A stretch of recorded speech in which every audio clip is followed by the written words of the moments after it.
चलिए समझते हैं कक्षा 10 की गणित, जिस पाठ 15 समझते हैं। और पाठ 15 का जो नाम है वो है प्रायिकता। क्या है? प्रायिकता।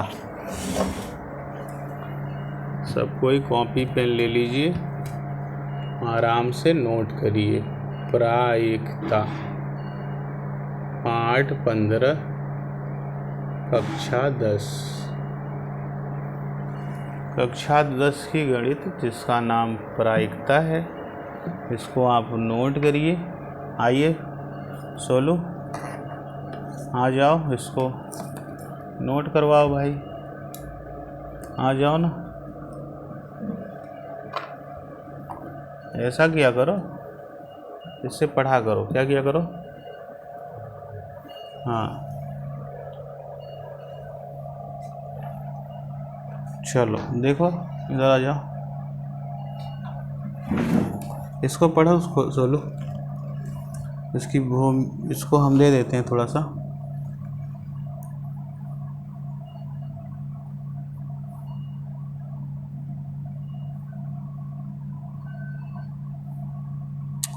इतने सारे ऐप आ जाते हैं ना। लो सोलू, इसको पढ़ो, प्रायिकता को क्या लिखा है।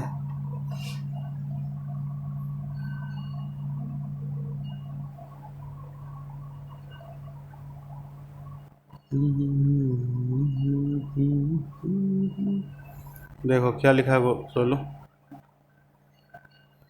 कक्षा 9 में आप घटनाओं की प्रायोगिक या आनुभविक प्रायिकता के बारे में अध्ययन कर चुके हैं। कक्षा 9 में कौन सी प्रायिकता पढ़े हैं? प्रायोगिक को और क्या कहते हैं? आनुभविक। प्रयोग करते थे। क्या करते थे? सिक्का लिए, टॉस किए, सिक्का लिए, टॉस किए, प्रयोग कर रहे हो। नहीं समझे? इसको हम आनुभविक प्रायिकता भी कहते हैं। कौन सी प्रायिकता को भाई? प्रायोगिक को। अनुभविक या प्रायोगिक। प्रयोग करते थे। क्या करते थे हम लोग? प्रयोग। हाँ, जो वास्तविक प्रयोगों के परिणामों पर आधारित थी। प्रयोग करते थे, उससे जो परिणाम आते थे उससे क्या, उस पर क्या थी? आधारित। हमने एक सिक्के को 1000 बार उछालने के प्रयोग की चर्चा की। एक सिक्का था, उसको 1000 बार उछाल दिए। कितनी बार? 1000। अच्छा, तो जब 1000 बार उछाले तो ये चित्त आया। चित्त जिसको इंग्लिश में क्या बोलते हैं? हेड। कितनी बार आया? 455 बार। पट जिसको क्या बोलते हैं? टेल। वो कितनी बार आया? 545 बार आया। ठीक है, कितनी बार उछाले थे? कितनी बार उछाले थे?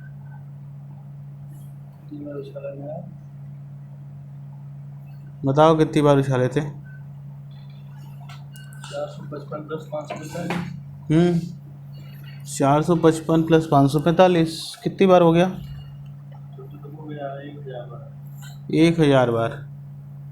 हेड कितनी बार आया था? हेड आया 455। टेल कितनी बार आया? 545। तो प्रायिकता कितनी हो गई हेड की? मतलब हेड आने की प्रायिकता, ऐसे लिखते हैं, probability of getting head. Head आने की प्रोबेबिलिटी कितनी है भाई? 455। हाँ, जितनी बार हेड आया बटे जितनी बार आ सकता था। आने के लिए तो आया जितनी बार, आने के लिए तो 1000 बार भी तो आ सकता था। तो ये हो गया 1000। तो ये 3.30 इधर शिफ्ट हो जाएंगे, कितना हो जाएगा 455। नहीं समझ में आया। पट आने की प्रोबेबिलिटी, टेल आने की प्रोबेबिलिटी 545 और बटे, तो ये 3 इधर आ जाएगा 545। नहीं आया समझ में। कक्षा 9 की गणित की पाठ्य पुस्तक के अध्याय 15 का उदाहरण 1 भी देखिए। ध्यान दीजिए, ये प्रायिकताएं एक सिक्के को 1000 बार उछालने के एक वास्तविक प्रयोगों के, यहाँ पे देखिए, पढ़ नहीं रहे हैं आप, यहाँ पे देखिए क्या लिखा है। कक्षा 9 की गणित की पाठ्यपुस्तक के अध्याय 15 का उदाहरण देखिए, ध्यान दीजिए कि प्रायिकताएं एक सिक्के को 1000 बार उछालने के एक वास्तविक प्रयोग के परिणामों पर आधारित हैं। इसी कारण ये अनुभविक या प्रायोगिक प्रायिकताएं कहलाती हैं। क्या क्या क्या समझे नहीं हम। ध्यान दीजिए, ये प्रायिकताएं एक सिक्के को 1000 बार उछालने के एक वास्तविक प्रयोग के परिणामों पर आधारित है। मतलब एक बार 1000 बार उछाला गया, उस पर आधारित है। इसी उसका परिणाम, उसका जो परिणाम आया उस पर आधारित है ना। इसी कारण ये अनुभविक या प्रायोगिक प्रायिकताएं कहलाती हैं।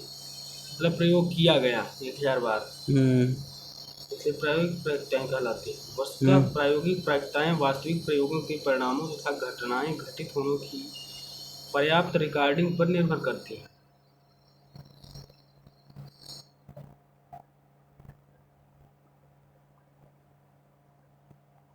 यदि हम इसी प्रयोग को अन्य 1000 बार सिक्के को उछाल कर करें तो हमें इनसे भिन्न आंकड़े प्राप्त हो सकते हैं, जिसमें हमें पहले से भिन्न प्रायिकता आकलन प्राप्त होंगे। मतलब 1000 बार एक बार उछाले 455 आया, दूसरी बार जो है तो इससे भिन्न आएगा, 455 भी आ सकता है, उससे भिन्न भी आ सकता है। देखिए यहाँ पे कुछ, वस्तुतः प्रायोगिक प्रायिकताएं वास्तविक प्रयोगों के परिणामों तथा घटनाओं पर घटित होने की पर्याप्त रिकॉर्डिंग पर निर्भर करती हैं। इसके अतिरिक्त ये प्रायिकताएं केवल एस्टीमेट ही। यदि हम इसी प्रयोग को अन्य 1000 सिक्के को उछाल कर करें तो इसमें भिन्न आंकड़े प्राप्त हो सकते हैं। कक्षा 9 में आपने एक सिक्के को अनेक बार उछाला था। कक्षा 9 में क्या किया था भाई? अनेक बार उछाला गया। अनेक बार उछाले थे कि नहीं, बताओ।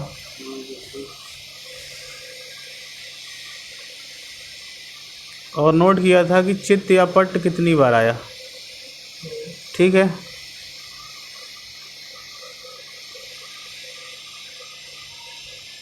तो जैसे जैसे सिक्का उछालने की संख्या बढ़ती गई वैसे वैसे चित्त या पट आने की प्रायिकता 1/2 के निकटतम आती रही।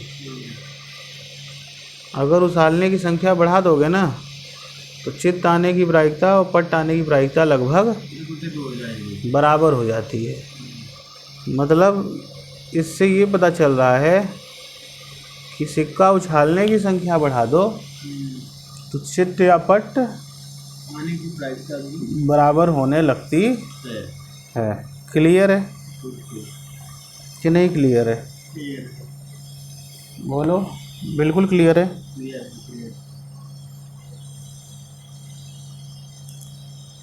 आपने ही नहीं अपितु विश्व के विभिन्न भागों के व्यक्तियों ने इस प्रयोग किए हैं। तुमने ही बस नहीं किया ये प्रयोग, विश्व के विभिन्न भागों के व्यक्तियों ने किए हैं। नहीं समझे?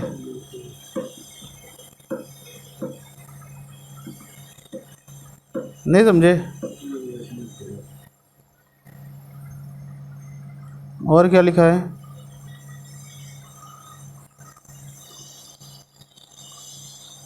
और क्या लिखा है?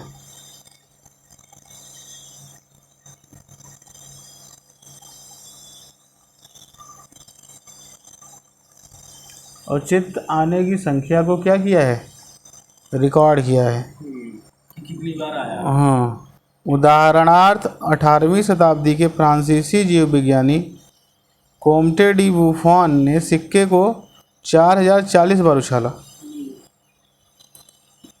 कौन सी शताब्दी में?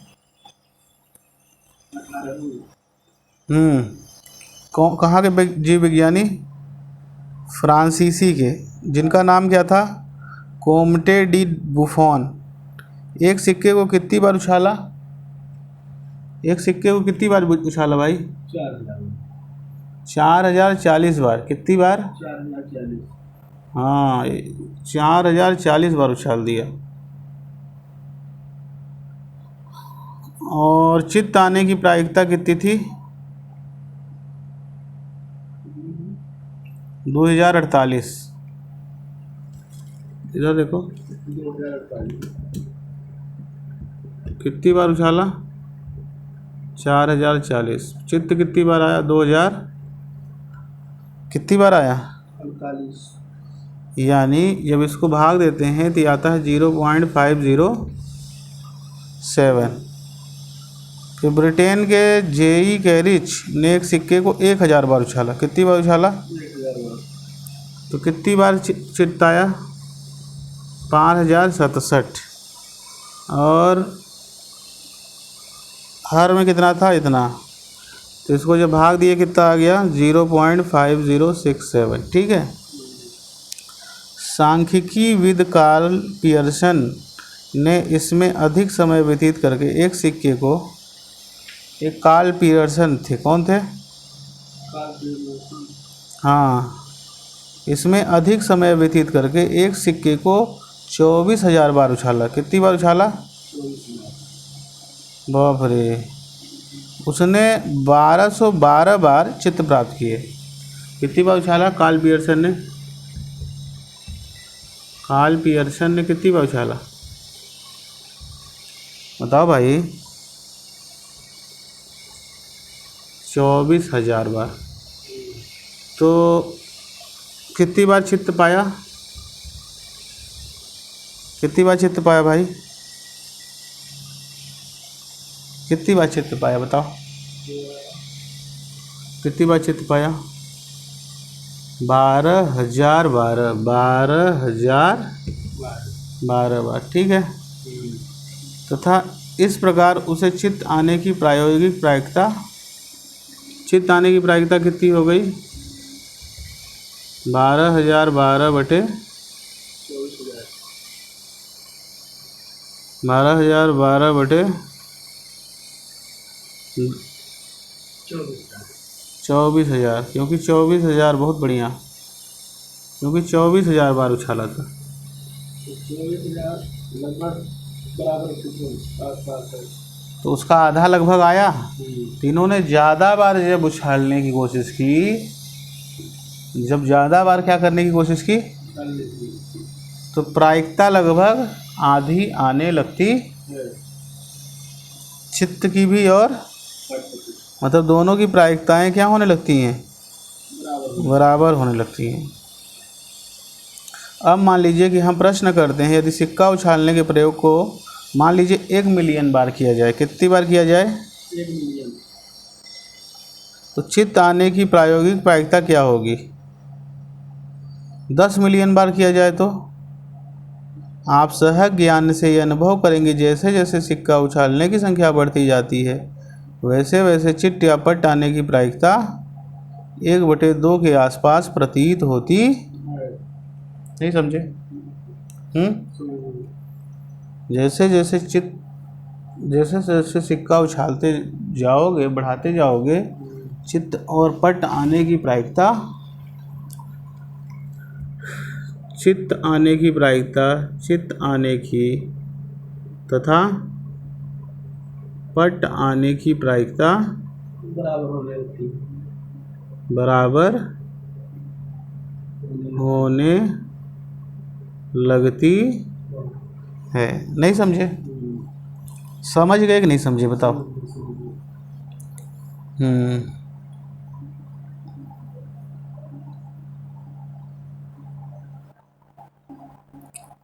हम इसे चित्तपट पाने की सैद्धांतिक प्रायिकता, इसे हम थ्योरेटिकल प्रोबेबिलिटी कहते हैं। क्या कहते हैं इसको?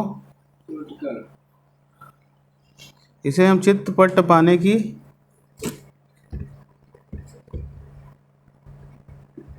इसे हम चित्तपट पाने की बोलो इसे हम चित्तपट पाने की सैद्धांतिक प्रायिकता कहते हैं। कौन सी प्रायिकता? सैद्धांतिक प्रायिकता। क्लियर है? बोलो।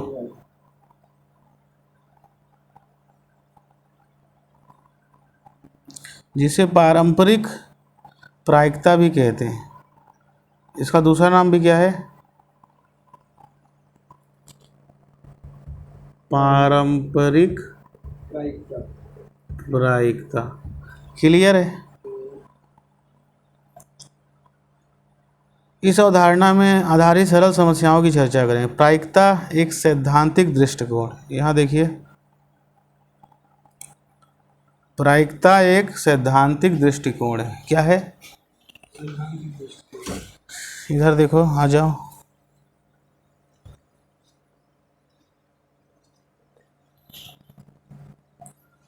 प्रायिकता एक सैद्धांतिक दृष्टिकोण। आइए निम्नलिखित स्थिति पर विचार करें। कौन पापा कहते? चलो हो गया।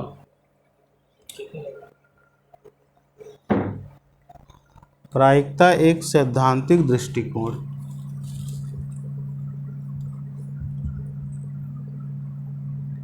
प्रायिकता एक सैद्धांतिक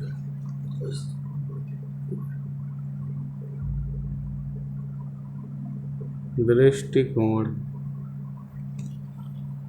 तो आइए निम्नलिखित स्थिति पर विचार करते हैं।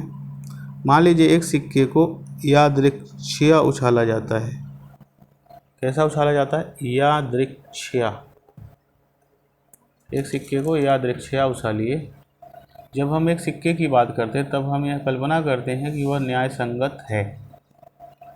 जब हम इस सिक्के की बात करते हैं तो हम क्या मान लेते हैं कि वो न्याय संगत है। यानी वो ये नहीं कह रहा है कि हेड ज़्यादा आएगा या टेल आएगा। जितना हेड आएगा उतना ही टेल आएगा। वो अन्याय नहीं कर रहा है, वो अन्याय नहीं कर रहा है, वो न्याय कर रहा है। जितना हेड आएगा उतना ही टेल आएगा। तो हम जब हम सिक्के की बात करते हैं तो हम ये मानते हैं, जब हम सिक्के की बात करते हैं, इधर आओ भाई, जब हम सिक्के की बात करते हैं, टॉस करते हैं, तो हम क्या मानते हैं कि वो न्याय संगत है। क्या है? न्याय संगत है। मतलब न्याय संगत है मतलब कि जितनी बार हेड आएगा उतनी ही बार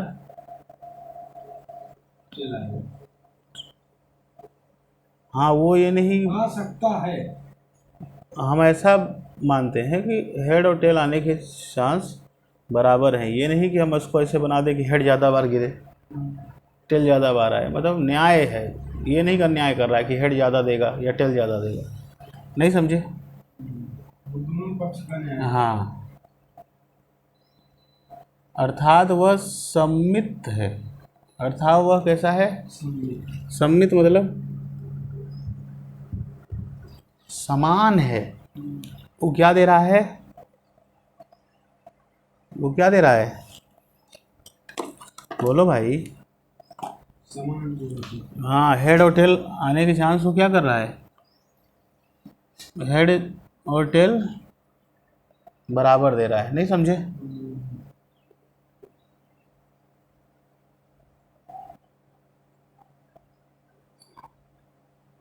ताकि कोई कारण न हो कि वह एक हो और दूसरी ओर अपेक्षा अधिक गिरे। मतलब समान हो, मतलब हेड और टेल बराबर आए। नहीं समझे? क्लियर है? हम सिक्के के इस गुण को उसका अपक्षतापूर्ण होना कहते हैं। इस गुण को, किस गुण को? कि हेड और टेल समान आए, इस गुण को क्या बोलते हैं? अपक्षतापूर्ण। अपक्षतापूर्ण मतलब कि वो पक्षपात नहीं कर रहा है कि हेड ज़्यादा देगा कि टेल। हाँ, इंग्लिश में इसको अपक्षतापूर्ण को अनबायस्ड कहते हैं। क्या कहते हैं? अपक्षतापूर्ण को क्या कहते हैं? बोलो। अनबायस्ड कहते हैं। इसको नोट करिए, ये बहुत इंपॉर्टेंट लाइन है कि अपक्षतापूर्ण को क्या बोलते हैं? अनबायस्ड। ठीक है, दिखाओ थोड़ा सा क्या कर रहे हो।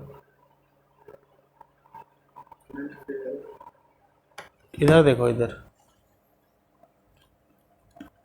यादृच्छिक उछाल रैंडम टॉस से हमारा तात्पर्य ये है कि सिक्के को बिना किसी पक्षपात या रुकावट से स्वतंत्रतापूर्वक गिरने दिया जाता है। एक होता है रैंडम टॉस, इंग्लिश में बोलते हैं यादृच्छिक उछाल। मतलब अचानक ऐसे उछाल दिए और वो कोई पक्षपात नहीं कर रहा है, नहीं समझे? अब वो स्वतंत्र गिर रहा है। कैसा गिर रहा है? स्वतंत्र गिरेगा, नहीं समझे? तो जब कोई पक्षपात नहीं किया जाता तो उसको क्या बोलते हैं?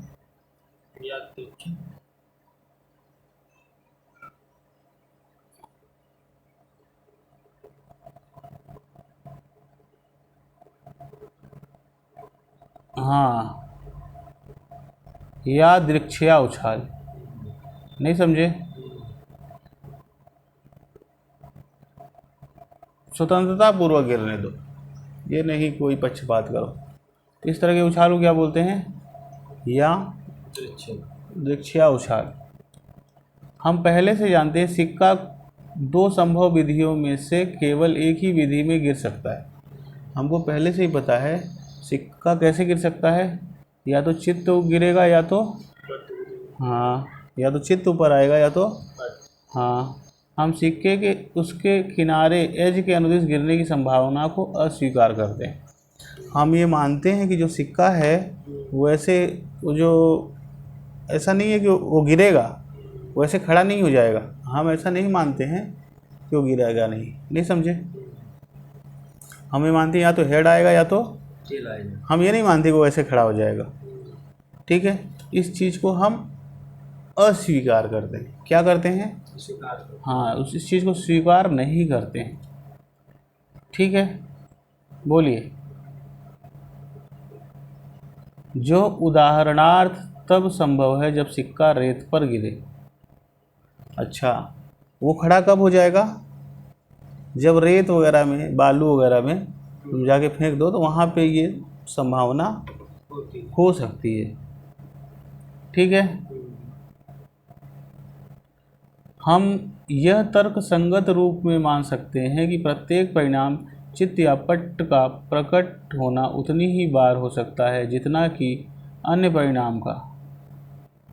हम यह तर्क संगत रूप में मान सकते हैं कि प्रत्येक परिणाम चित्त या पट्ट का प्रकट होना उतनी ही बार हो सकता है जितना कि अन्य परिणाम का। दूसरे शब्दों में हम ये कह सकते हैं परिणाम चित्त और पट्ट समप्रायिक हैं।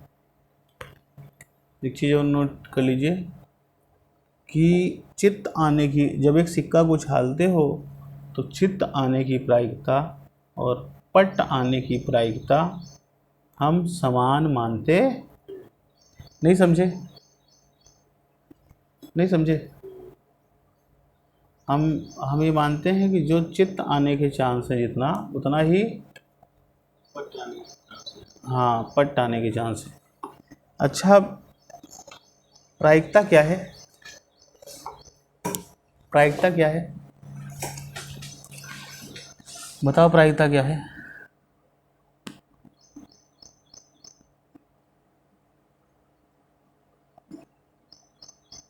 बताओ, प्रायिकता क्या है? संभावना, घटना घटित होना। हाँ, किसी भी चीज़ के होने की घटना या न होने के घटना को चांस, संभावना।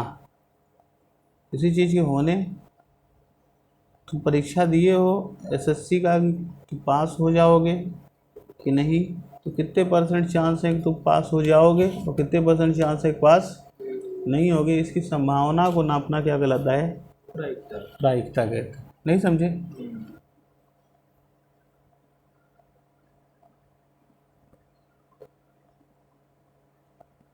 अच्छा, दूसरे शब्दों में हम ये कहते हैं परिणाम चित्त और पट्ट समप्रायिक हैं। क्या है? समप्रायिक मतलब सम मतलब बराबर। समान प्रायिकता है। जब हम सिक्का उछाल रहे हैं तो चित्त और पट्ट आने की प्रायिकता समान। समान है। ठीक है। समप्रायिक परिणामों के अन्य उदाहरण के लिए मान लीजिए हम एक पासे को फेंकते हैं। मान लीजिए हम एक पासा फेंकते हैं। क्या करते हैं? ठीक है। हमारे लिए एक पासे का अर्थ सदैव एक न्याय संगत पासे से होगा। जब हम पासा फेंकते, पासा क्या होता है यार?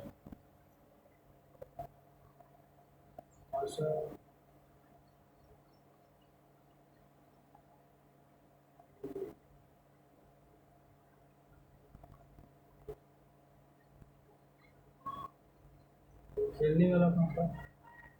कौन सा?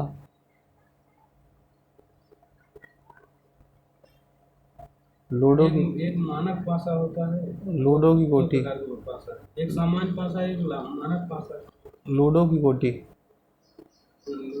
उसी को पासा बोलते हैं। उसमें क्या होता है? 1 2 3 4 5 6। नहीं समझे? तो मान लीजिए हम एक पासे को फेंकते हैं तो हमारे पास सदैव हमारे पासे का अर्थ सदैव एक न्याय संगत पासे से होगा। संभव परिणाम क्या होंगे? उसमें क्या क्या आ सकता है बताइए? जब हम पासे को फेंकेंगे तो क्या क्या आ सकता है बताओ? एक आ सकता है, 2 आ सकता है, या तो 3 आएगा, या तो 4 आएगा, या तो 5 आएगा, या तो यही हो सकता है कि नहीं हो सकता? क्या इसके अलावा भी कुछ आ सकता है? हाँ, तो यही बस आएगा। ठीक है।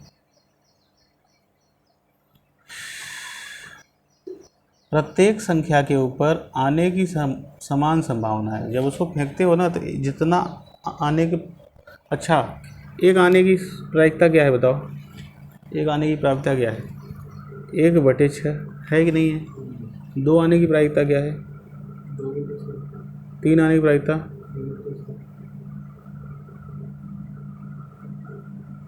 नहीं समझे? कुल 6 बार आएंगे। नहीं समझ? नहीं, जब तुम फेंके, जब तुम उसको उछाले तो कितने नंबर आ सकते हैं कुल? 6 नंबर। 1 भी आ सकता है, 2 भी आ सकता है, 3 भी आ सकता है, 4 भी आ सकता है, 5 भी आ सकता है और 6 भी आ सकता है। कुल कितने नंबर आ सकते हैं? 6 नंबर आ सकते हैं। हाँ। और उससे ज़्यादा, एक से ज़्यादा कभी प्रायिकता नहीं होती। एक से ज़्यादा प्रायिकता नहीं होगी। कुल 6 नंबर आ सकते हैं। उसमें से क्या?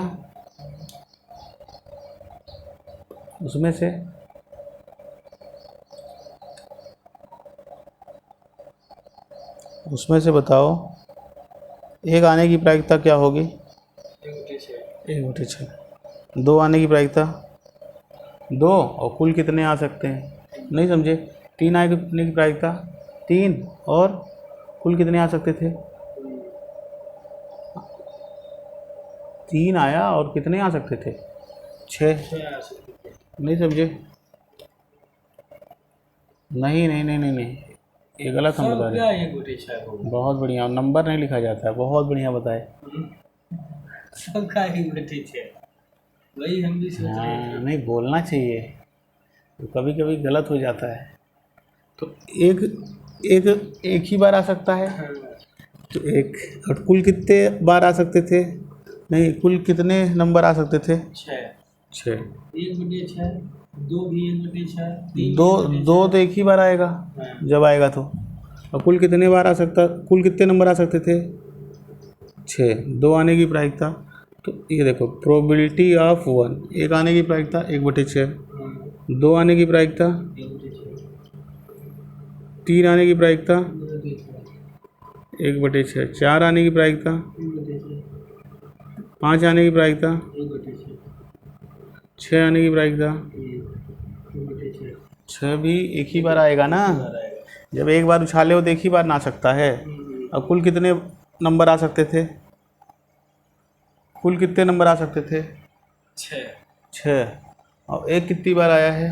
एक कितनी बार आ सकता है? एक। 3 आने की प्रायिकता, हाँ, तो 3 एक ही बार आ सकता है और कुल कितने आ सकते थे? 6। तो कितनी बार आएगा, कितनी बार आ सकता, इसके अनुपात को क्या बोलते हैं?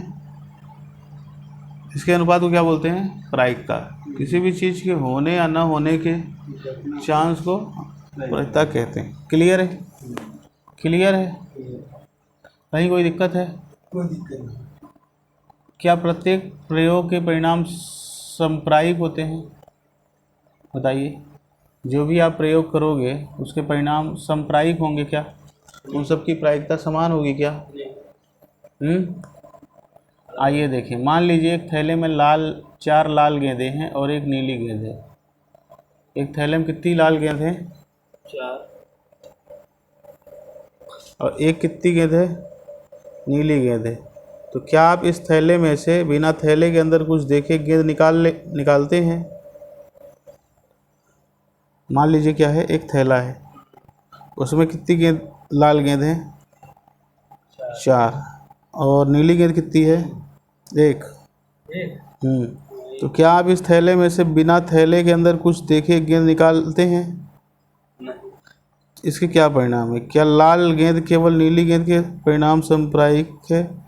चूँकि यहाँ 4 लाल गेंदें हैं और नीली गेंद केवल एक ही है, अतः आप यह अवश्य स्वीकार करें कि आपके द्वारा नीली गेंद की अपेक्षा लाल गेंद की निकालने की संभावना अधिक है। इधर देखो, इधर पहले आओ, इसको पढ़ो।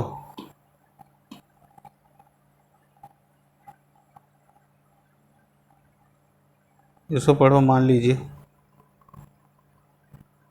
लीजिए लिखो, पढ़ो। मान लीजिए एक थैले में कितनी गेंद है? 4 लाल गेंद, एक नीली गेंद। हाँ, फिर चौथा आप इस थैले में से बिना थैले के अंदर कुछ गेंदें भी देखे एक गेंद निकालिए। थैले में जाइए आप। या तो लाल आएगी या तो नीली आएगी। हाँ, या तो नीली आएगी। बहुत बढ़िया। इन 4 में से कोई लाल आ सकती है, लेकिन लाल गेंद ज़्यादा है, तो इसके क्या परिणाम है? क्या लाल गेंद और नीली गेंद के परिणाम सांप्रायिक हैं? क्या दोनों के आने की प्रायिकता समान है?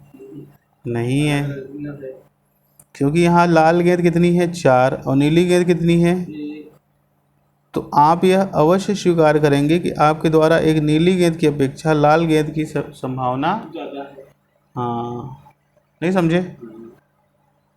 लाल गेंद की प्रायिकता क्या होगी? ज़्यादा होगी। और नीली गेंद की प्रायिकता क्या होगी? कम होगी। अतः ये परिणाम सांप्रायिक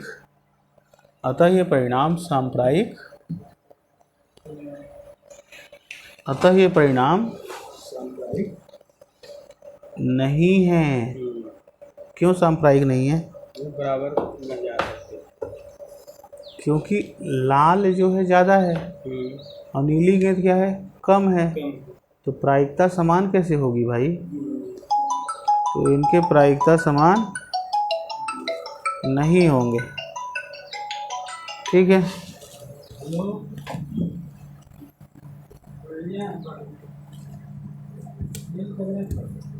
पी यानी प्रोबेबिलिटी। लाल आने की प्रोबेबिलिटी क्या होगी? 4 और कुल गेंद है 5 और नीली गेंद आने की n लिख लेते हैं। n यानी नीली गेंद आने की प्रायिकता 1/कुल 5। तो क्या आप इस थैले में से बिना थैले के अंदर गेंद, क्या लाल गेंद नीली, चूँकि यहाँ 4 लाल गेंदें हैं और नीली गेंद केवल एक ही है, अतः आप अवश्य स्वीकार करेंगे कि आपके द्वारा एक नीली गेंद की अपेक्षा लाल गेंद निकालने की संभावना अधिक है। देखिए लाल गेंद की संभावना ज़्यादा है, लाल गेंद निकालने की संभावना ज़्यादा है, अतः यह परिणाम सांप्रायिक नहीं है। ये परिणाम, ये जो परिणाम है, ये परिणाम सांप्रायिक नहीं है, यानी इनकी प्रायिकता समान नहीं है। क्लियर है? ठीक ठीक ठीक।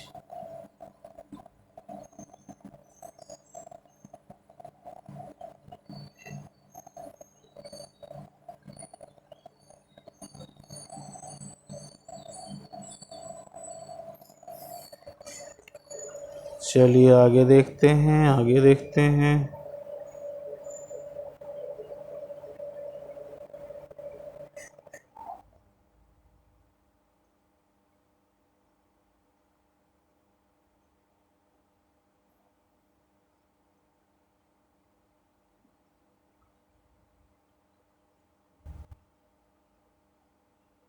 परंतु थैले में से, ठीक है, अतः सभी प्रयोगों के परिणामों का सांप्रायिक होना आवश्यक नहीं है। एक चीज़ और है कि कोई भी प्रयोग करें उसका परिणाम सांप्रायिक होगा ये आवश्यक नहीं है। तो किसी भी प्रयोग का परिणाम सांप्रायिक होगा, यानी सबके प्रयोगों की प्रायिकता समान होगी, ये कोई ज़रूरी नहीं है। परंतु इस अध्याय में हम आगे मानकर चलेंगे। हाँ, इस अध्याय में लिखा है कि हम आगे जो हम अध्याय मानेंगे उसमें सभी प्रयोगों का परिणाम सांप्रायिक मानेंगे। इस अध्याय में हम सभी प्रयोगों के परिणाम सांप्रायिक मानेंगे। ठीक है, अतः सभी प्रयोगों के परिणाम सभी के परिणाम सांप्रायिक होना जरूरी नहीं है, लेकिन इस अध्याय में हम सांप्रायिक मानेंगे। कक्षा 9 में एक घटना ई के प्रयोगात्मक या अनुभविक प्रायिकता को पीई के रूप में लिख सकते हैं। अच्छा, कक्षा 9 में हमने एक घटना ई देखी थी और उसकी प्रायिकता को हम पीई से दिखाते हैं। मान लीजिए घटना ई है और उसकी प्रायिकता पी है, कि कोई घटना हुई उसकी प्रायिकता को हम पीई से दिखाएंगे। तो इसकी प्रायिकता निकालेंगे किस सूत्र से? अभिप्रयोगों की संख्या जिसमें घटना घटित हुई,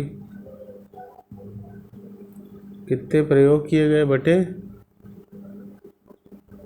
अभिप्रयोग की कुल संख्या। कुल कितने अभिप्रयोग हुए और उस अभिप्रयोग में कितनी बार घटना घटित हुई। कुल कितने प्रयोग हुए, उसमें से कितनी बार घटना घटित हुई, इसको निकाल लीजिए। ये क्या कहलाएगा?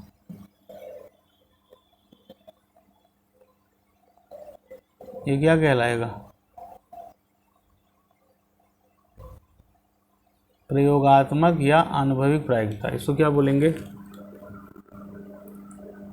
प्रयोगात्मक या अनुभविक प्रायिकता। ठीक है, प्रायिकता की अनुभविक व्याख्या का बड़ी संख्या में दोहराए जा सकने वाले, देखिए आगे लिखा है, आगे भी समझें।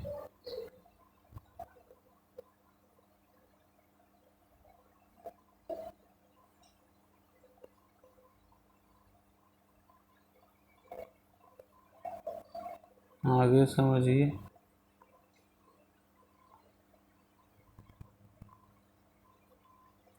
हम्म, प्रायिकता की अनुभविक व्याख्या का बड़ी संख्या में दोहराए जा सकने वाले किसी प्रयोग से जुड़े प्रत्येक घटना के लिए अनुप्रयोग किया जा सकता है। किसी प्रयोग को दोहराने की आवश्यकता एक गंभीर परिसीमा है, क्योंकि अनेक स्थितियों में यह अधिक व्यय होने वाला हो सकता है, या यह भी हो सकता है कि ऐसा करना संभव न हो। निसंदेह सिक्का उछालने या पास फेंकने के प्रयोगों में इसमें कोई कठिनाइयाँ नहीं हुई, परंतु एक उपग्रह छोड़ने के प्रयोगों को प्रतिफलित करने के बार बार दोहराने के समय, इसको पढ़ते हैं थोड़ी देर से, थोड़ा सा वेट करिए।